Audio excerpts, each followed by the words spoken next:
Marvin, appreciate you talking to us. And like I said, your dream wasn't realized tonight. I'm sure you've still got those aspirations for the future. But sum up the performance in your words.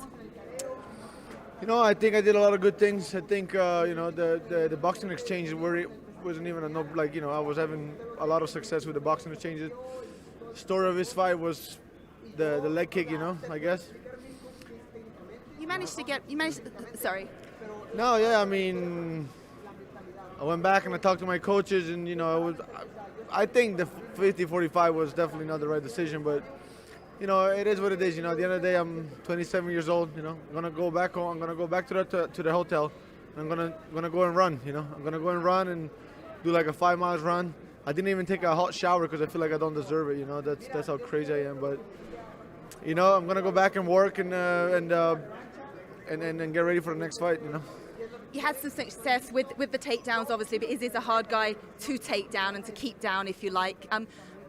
Do you feel like you could have done more in that department? It's really slippery. He has his own, his game in his own way of staying in the ground. He does what he does, and his game in his own way.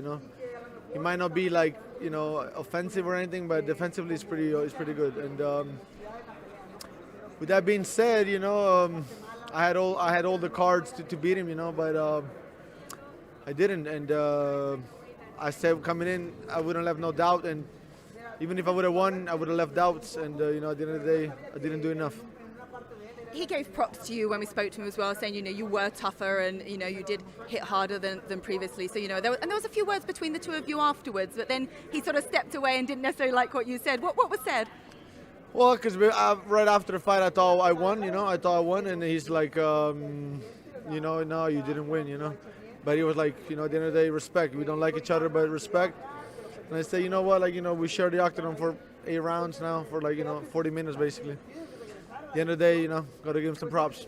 Absolutely, both fighters that give it your all. And I know you're not going to necessarily be thinking about what's next right now, but one name I would like to float with you is our Englishman, Darren Till, because the two of you were scheduled to fight, and then there was a little bit of beef backwards and forwards on questioning his injury.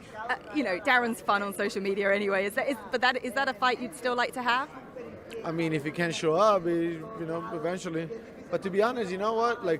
I like to really destroy this drunk guy that can't even stay off drinking, and it's Borrachini eventually, But either way, I'm game. I am as game as it comes. I always show up.